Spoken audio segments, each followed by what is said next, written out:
le système clos ou la mitochondrie plus les peroxysomes et les glyoxysomes. Dans cette partie, nous allons parler de quoi? Nous allons parler des mitochondries, qui sont les centres énergétiques. Sont les centres énergétiques et sont des organites du système clos. Vous avez vu la différence entre système clos et système endomembranaire. La mitochondrie, c'est quoi? La mitochondrie, c'est un organite possédant toutes les caractéristiques d'un organisme prokaryote. Je vais commencer par des recherches réalisées qui ont abouti à la découverte de la mitochondrie et le génome mitochondrial. En 1857, Kolliker décrit les aspects de la mitochondrie dans le muscle. C'est la première recherche. En 1890, Altman décrit une technique de coloration des mitochondries et les appelle bioblastes et postule leur autonomie métabolique et génétique. Dans l'année 1937, l'Allemand Hans Adolf Krebs élabore un modèle de voie métabolique connu sous le nom de cycle de Krebs qui se déroule chez les eucaryotes. Entre l'année 1948 et 1950, Kennedy et Leininger décrivent le cycle de Krebs, la bêta-oxydation et la phosphorylation oxydative. Je vous rappelle que la bêta-oxydation se déroule dans les mitochondries et en même temps au niveau des peroxysomes. Ou bien, quand on parle des peroxysomes, on parle de cellules animales. L'équivalent des peroxysomes, c'est glyoxysomes au niveau des cellules végétales. Entre les deux années 1964 et 1965, Schatz et Nass mettent en évidence l'ADN mitochondrial. Dans l'année 96, Liu et Hall décrivent le rôle des mitochondries dans l'apoptose, qui est, vous avez vu, je ne sais pas, avant l'apoptose, c'est la mort cellulaire programmée ou la mort programmée par la cellule. Comme je vous ai dit que la mitochondrie présente une grande ressemblance entre avec les bactéries, les mitochondries sont retrouvées chez la plupart des cellules eucaryotes, à l'exception de quel type de cellules? C'est à l'exception des hémacées.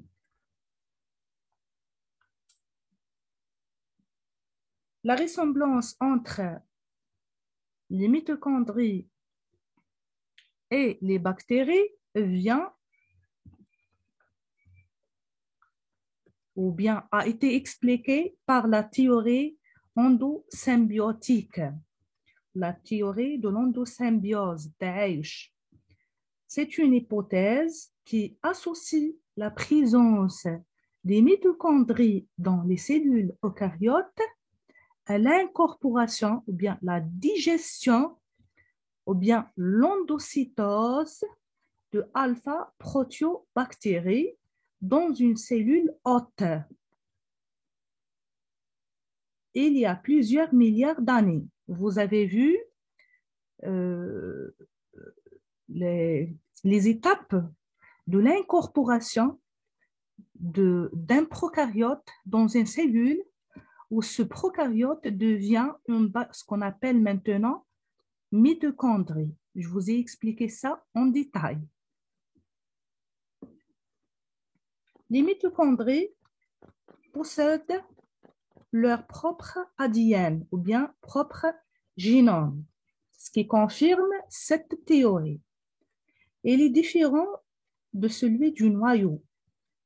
Il est transmis généralement par la mère, c'est-à-dire qu'il est d'origine maternelle. Yani, les mitochondries sont d'origine maternelle et non pas d'origine paternelle. Et le fait de contenir ou bien de posséder leur propre matériel génétique comme les chloroplastes, ceci indique une origine exogène. La membrane, quand on parle de la structure et des ressemblances, la membrane des bactéries ressemble à la membrane interne. Je dis bien la membrane interne. Il y a une ressemblance entre la membrane interne des bactéries, des mitochondries, avec la membrane des bactéries, qui sont constituées de phospholipides particuliers, c'est ce qu'on appelle cardiolipines. Vous allez voir les cardiolipines, le rôle des cardiolipines. Il y a aussi une ressemblance entre les ribosomes des mitochondries et les ribosomes des bactéries. Par contre, la membrane externe des mitochondries ressemble beaucoup à la membrane des eucaryotes.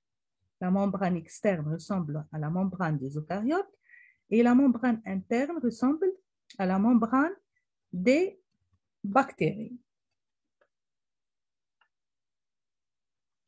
Pour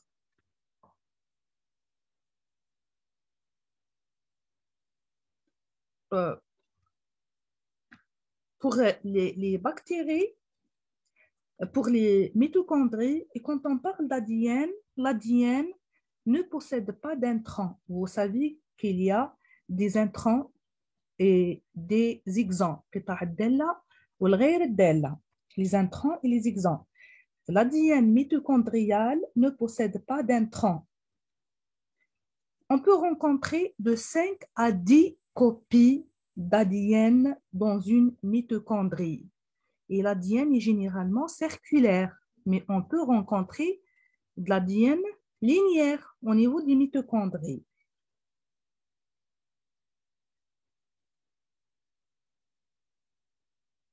OK? Quand vous voyez le schéma qui vous représente la morphologie de la mitochondrie, ce microscope, on peut dire optique, parce que les mitochondries sont observables ce microscope optique, et les détails que vous voyez maintenant, ce microscope électronique. Mais c'est un schéma représentatif.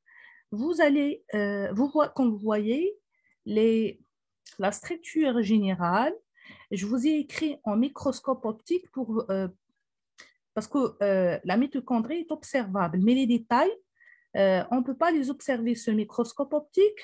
On doit utiliser les microscopes ou le microscope électronique. Pour les mitochondries, comme vous voyez, la membrane externe, il y a une membrane interne représentée en vous, la membrane interne qui est, comme vous voyez ici, en rouge, c'est la membrane externe, avec présence de ce qu'on appelle les crêtes. Regardez, les crêtes, ce sont des crêtes. La matrice, l'espace intermembranaire, l'espace retrouvé, rencontré entre les deux membranes, ou qui sépare les deux membranes. Il y a des ribosomes, il y a des granules, il y a des particules d'ATP, synthase.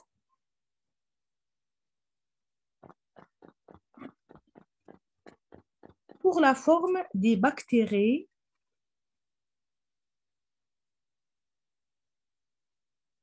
les bactéries peuvent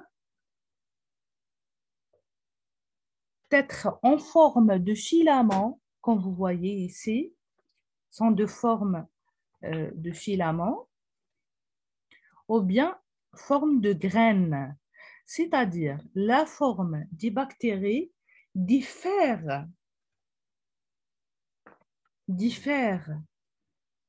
d'une cellule à l'autre. Comment? Ça diffère d'une cellule à l'autre, c'est suivant quoi? C'est selon l'activité cellulaire.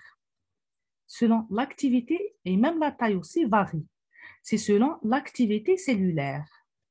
La taille minimale, on peut dire des bactéries, c'est 1 micromètre. Dans certaines références, de 0,75 micromètres. Mais nous prenons 1 micromètre. Quand vous avez vu dans un TP le microscope optique, 1 micromètre ou la taille de 1 micromètre, ou la mitochondrie, comme elle a une taille de 1 micromètre, elle est observable ce microscope optique. Dans notre cours, nous avons mis la taille qui varie entre 1 et 2 micromètres. Ça peut aller jusqu'à 10 micromètres parce que lorsqu'il y a une hyperactivité à l'intérieur de la cellule, la mitochondrie peut augmenter de taille et même le volume décrète, le volume décrète, et cela selon des références. Pour la largeur, varie entre 0,5 et 1 micromètre. Les bactéries, on peut les rencontrer ou les observer sous forme de granules, qu'on appelle mitochondries, ou bien sous forme de filaments ou bacilles, c'est les chondriocantes. Vous avez vu ces termes, ou vous allez voir ces termes dans un TP aussi, vous allez les observer. Lorsqu'il y a une hyperactivité, les mitochondries vont prendre la forme de chapelet ou bien de granules, les chondriomes. Nous avons de 300 à 800 mitochondries par cellule, de 300 à 800 mitochondries par cellule. Ça veut dire quoi? Ça veut dire que les mitochondries sont présentes en grand nombre et sont proportionnelles à la consommation énergétique dans la cellule. Et les mitochondries occupent toujours les régions de la cellule ou les endroits de la cellule où il y a une grande consommation d'énergie. Ça veut dire que les mitochondries sont mobiles. Et la mobilité est assurée par les éléments du cytosquelette, les microtubules et les microfilaments d'actine, plus des protéines motrices, les dynéines et les kinésines. Ce sont des protéines, les protéines, ils sont le déplacement, soit des bactéries ou des mitochondries ou bien des vésicules de transport.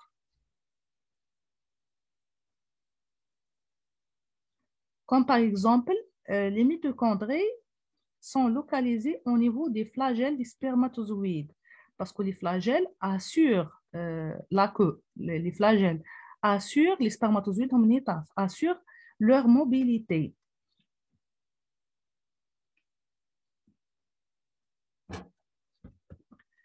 Passons à la structure des mitochondries.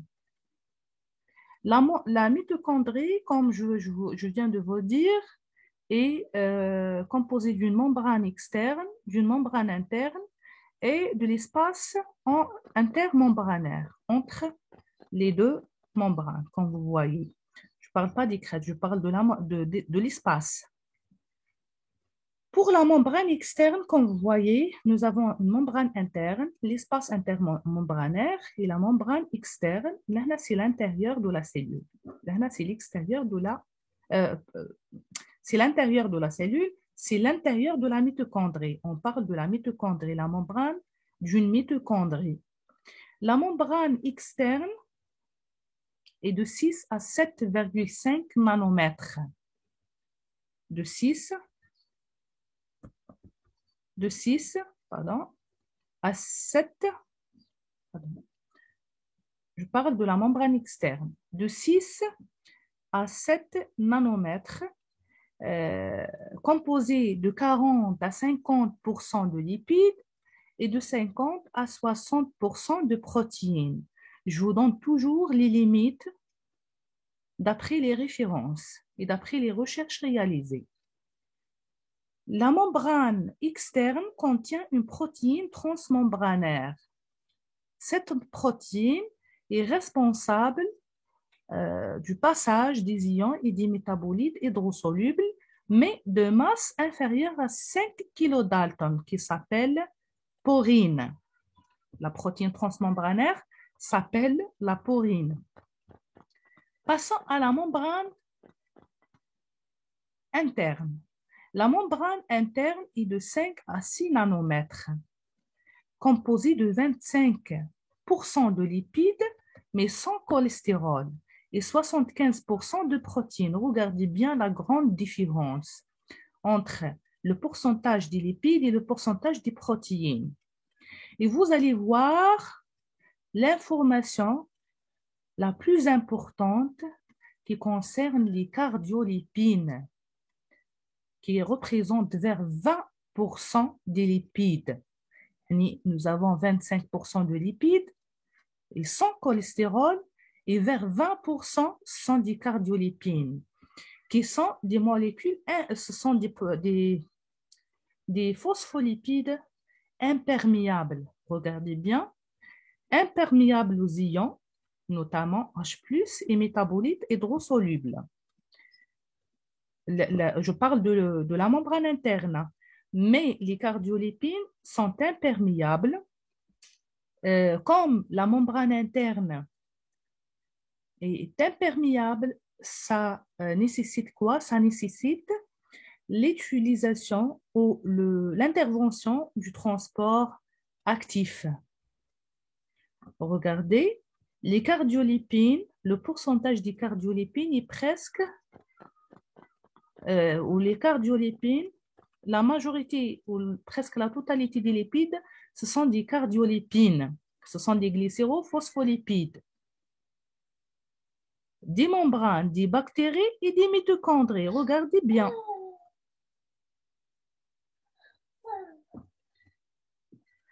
Parmi les protéines de la membrane interne qui facilitent le transport, nous avons des protéines de la membrane interne qui vont faciliter le transport.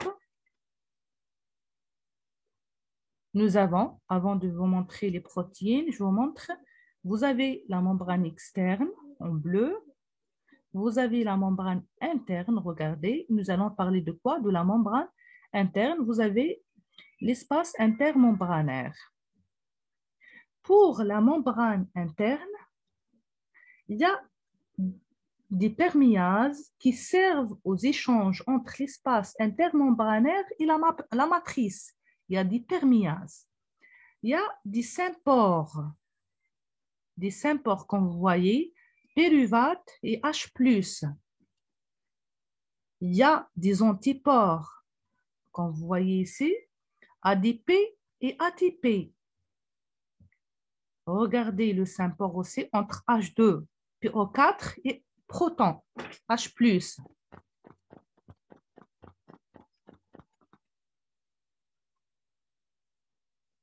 Vous voyez?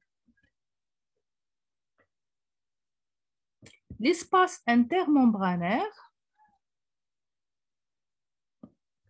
et regardez ici, au niveau de la membrane externe, l'entrée de ces composés, nous avons les pyruvates qui traversent la membrane externe.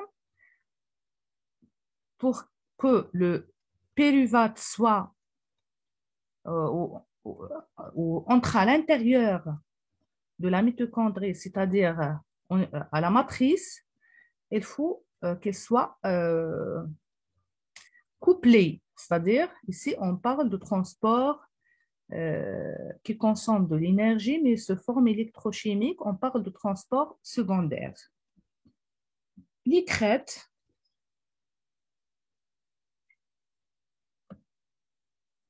on parle des crêtes. Oui, regardez, les crêtes. Les crêtes, هذوما La taille تاعهم diffère selon l'activité des mitochondries, يعني selon l'activité générale de la cellule.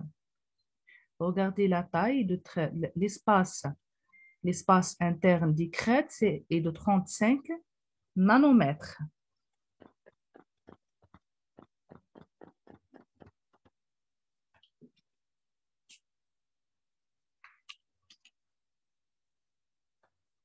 La présence des crêtes permet l'augmentation de la surface de la membrane interne, qui est très important pour le métabolisme et la synthèse de l'ATP. Et c'est l'espace intermembranaire est de 4 à 7 nanomètres entre les deux membranes. La composition de l'espace intermembranaire est très proche du celle du cytosol parce que la membrane externe est perméable et permet l'entrée et la sortie des substances ou des molécules ou bien des ions du cytoplasme ou du cytosol vers l'espace intermembranaire et le vice-versa. C'est pour cela qu'il y a une ressemblance ou bien une composition très proche entre les deux. L'espace intermembranaire comporte quoi? L'espace intermembranaire comporte des molécules provenant du cytosol et traverse la membrane externe grâce aux porines. Ce sont des protéines transmembranaires de transport. Comporte aussi des protons provenant de la matrice. Et ce qui est très très important, ce sont les procaspases et les cytochromes C. Ce sont des protéines impliquées dans l'apoptose ou la mort programmée. Les procaspases et les cytochromes C sont rencontrés au niveau de l'espace intermembranaire. Pour la matrice, vous la connaissez, comporte des enzymes, des acides nucléiques, les ARN, les ADN, bicaténaires, circulaires et de petite taille. Comme je vous ai dit, l'ADN n'est pas associé à des histones. Il est présent en plusieurs copies, de 5 à 10, je vous ai déjà parlé de ça, sans intrants.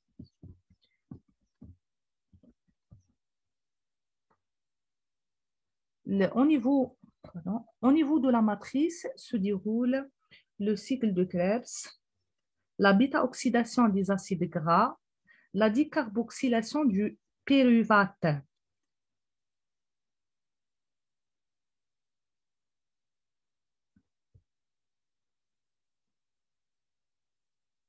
Les caractéristiques des mitochondries. Les caractéristiques des mitochondries. Les mitochondries ont la capacité de se déplacer grâce aux éléments du cytosquelette. On parle des microtubules et des microfilaments. Sont capables de se déformer, comme je vous ai donné l'exemple du cartilage. Mais ici, on parle d'un organite. Sont capables de se déformer. يتحركوا ويبدلوا on peut dire la forme تاعهم. Se divise par scisséparité, c'est comme les bactéries. Par scisséparité, grâce à des protéines, vous allez les voir, peuvent aussi fusionner entre elles. يعني يقدروا يتقسموا pour augmenter le nombre ويقدروا deux mitochondries يتلموا peuvent fusionner entre elles. يتحدوا. Je vous ai dit que la localisation des bactéries les bactéries occupent les endroits où il y a une grande consommation d'énergie, d'ATP. Ce sont des organites semi-autonomes. Pourquoi? Parce que sont caractérisés par la présence du génome, leur propre ADN. Le nombre varie selon l'activité cellulaire et selon le métabolisme. Je vous donne l'exemple d'un hépatocyte qui peut contenir, parce qu'il y a une hyperactivité au niveau des hépatocytes, les cellules du foie. Les cellules du foie peuvent contenir, je parle d'une seule cellule, entre 1000 à 2000 mitochondries, qui occupent 20% du volume cellulaire. Vous allez vous poser la question de la taille de la cellule, la taille des mitochondries qui sont en nombre très élevé. Les mitochondries sont de tailles différentes, comme je viens de vous dire dans les premiers diapos, sont de tailles différentes, c'est-à-dire 1000 ou bien et 2000, on peut rencontrer des mitochondries de petite taille. La fonction des mitochondries, c'est la respiration cellulaire, on parle du métabolisme, on parle de la synthèse de l'ATP, et ce qui nécessite la présence de l'oxygène, on parle de phosphorylation oxydative.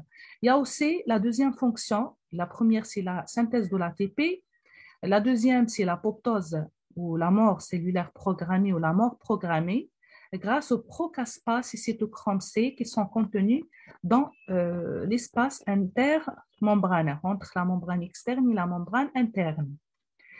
La mitochondrie peut aussi participer à certaines voies métaboliques.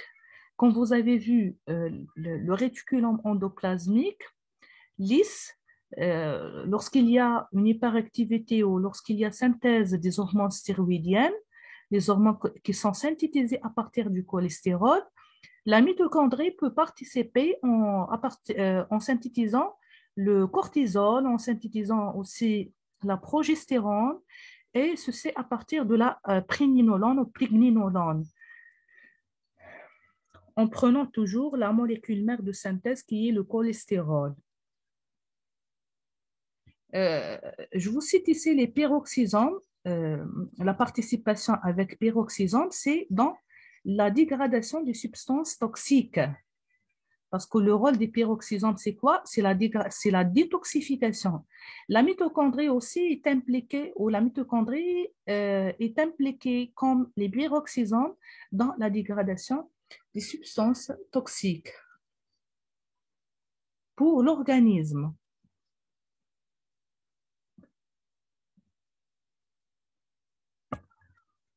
C'est la même information. Aussi, contrôle la concentration cytosolique en calcium. Quand on parle de détoxification, on parle de superoxyde O2 d'oxygène toxique pour les cellules. Production et catabolisme des ions superoxyde toxiques pour les cellules. C'est ici qu'on parle de détoxification aussi. Pour la respiration cellulaire, la phosphorylation oxydative et la synthèse de l'ATP qui nécessite la présence de l'oxygène. Je vous explique à partir de ces schémas. La mitochondrie, responsable de la production de l'énergie, regardez la cellule, c'est une cellule, le noyau, les mitochondries.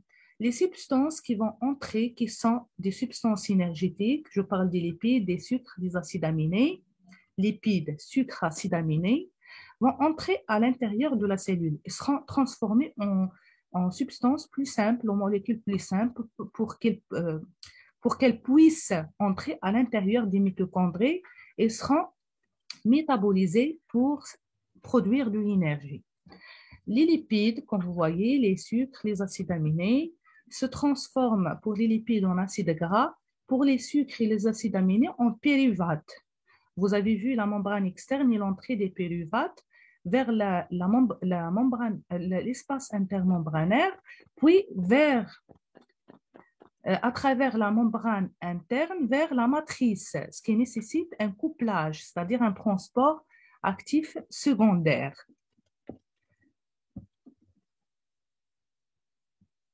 Regardez, après pénétration, après entrée, la mitochondrie produit de l'énergie sous forme d'ATP en utilisant de l'oxygène, en produisant le H2O2 et le CO2. La division et la fusion des mitochondries. Les mitochondries se divisent par séparités en faisant appel au quoi? En faisant appel aux dynamines. Ce sont des protéines. Les dynamines, ce sont des protéines qui participent à la division des mitochondries. Et par contre, lorsqu'il y a une fusion, les mitochondries, nous avons les mitofusines. Les mitofusines. Regardez, lorsqu'il y a une mitochondrie de petite taille, elle va augmenter de taille, puis, avant la division, puis elle se divise par 6 séparités. Et la division, comme je vous ai dit, fait intervenir les dynamines. Regardez, c'est un schéma réel. Les protéines mitochondriales et leur origine. Les protéines mitochondriales proviennent ont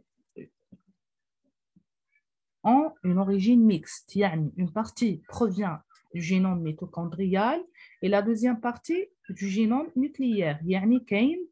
كاين تعاون بين le génome بين le noyau et la mitochondrie, entre les deux génomes. La destruction des mitochondries se fait par autophagie. Vous avez vu qu'est-ce que ça veut dire autophagie et l'hétérophagie. Autophagie, l'exemple, c'est la destruction des mitochondries qui est un organite à l'intérieur de la cellule, appartient à la cellule. Quand on parle d'hétérophagie, on parle des substances ou de dégradation de tout ce de toute molécule provient ou entre à la cellule par endocytose. Là, on parle d'hétérophagie, يعني dégradation les molécules, les substances, les جونا من برا, on parle d'hétérophagie. L'autophagie, ce sont les substances, voilà, les organites de la cellule. La durée de vie varie selon la cellule est généralement limitée par 10 jours. On parle l'exemple des hépatocytes. C'est selon l'activité mitochondriale ou l'activité des mitochondries ou l'activité cellulaire en général. C'est le schéma général qui vous représente la mitochondrie ce microscope. Et ici, c'est le schéma, ce microscope, mais ici, c'est un schéma qui vous montre les détails et les composants internes de la mitochondrie, comme la membrane interne, la membrane externe, l'espace intermembranaire, l'ADN, quand vous voyez des copies d'ADN, les globules lipidiques, il y a les métoribosomes, ce sont des ribosomes des mitochondries, l'ATP synthase ou l'ATP de la chaîne respiratoire, et les crêtes. Les crêtes, la taille des crêtes varie selon l'activité de la mitochondrie. Passons à la deuxième structure, au deuxième organite du système clos, les peroxysomes. Les peroxysomes sont limités par une membrane phospholipidique unique, une seule membrane. La taille varie entre 0,15 et 2 micromètres de diamètre, de forme plus ou moins arrondie. Ils sont présents dans la cellule en plusieurs centaines par cellule. Ça veut dire qu'il y a plusieurs peroxysomes qui sont interliés.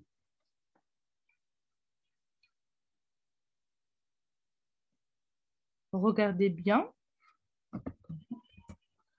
Regardez bien. Et ici, c'est la cellule. La cellule.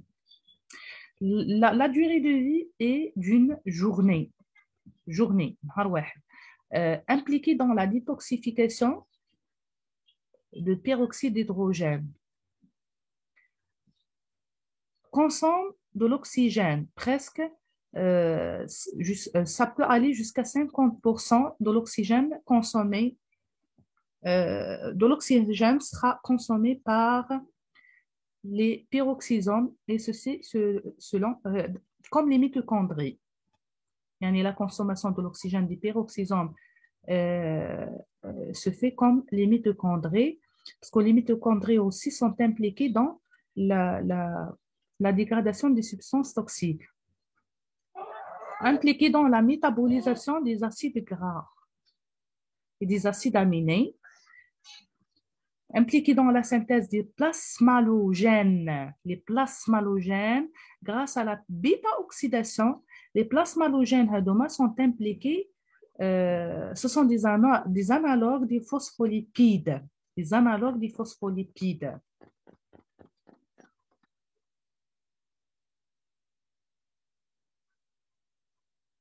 من بعد la découverte les peroxysomes, les chercheurs les plasmalogènes qui sont synthétisés au niveau des peroxysomes, قادر تكون une solution pour trouver des traitements aux maladies neurologiques, les maladies de dégradation du système nerveux. La taille varie entre 0,1 et 1. Nous avons parlé ici de la taille qui varie entre 0,15 et 2 micromètres. 0,15 et 2 micromètres. Là, 0,15 ou la 0,1, ils ont pris le premier chiffre. C'est la même chose, mais ici, je vous montre je vous montre la communication entre les peroxysomes. C'est un réseau de vésicules reliés. Et je vous rappelle que les peroxysomes ne contiennent pas de génome ou de matériel génétique, comme les glioxysomes n'ont pas de matériel génétique. Le glioxysome, les peroxysomes et les glioxysomes sont les mêmes. La différence, c'est quoi? On peut dire peroxysome, le peroxysome de la cellule végétale ou la cellule animale. Mais pour faire la différence, les chercheurs se mettent au peroxysome de la cellule animale et glioxysome chez la cellule végétale. Le glioxysome, comme le peroxysome, n'a pas de génome, impliqué aussi dans la détoxification et dans l'élimination des radicaux libres et il est riche en oxydase. Il est riche en oxydase pour arracher les atomes de H2 des substrats organiques,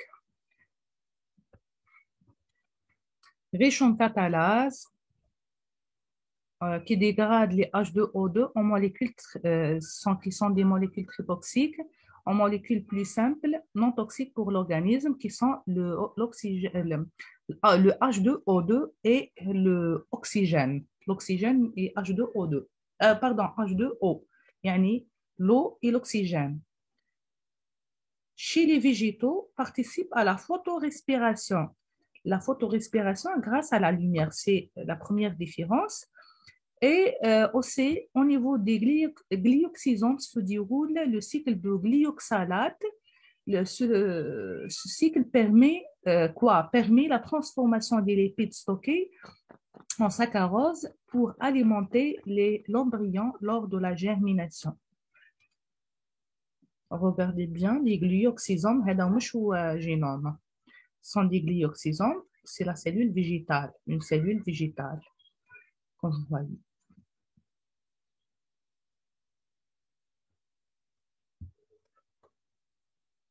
On termine.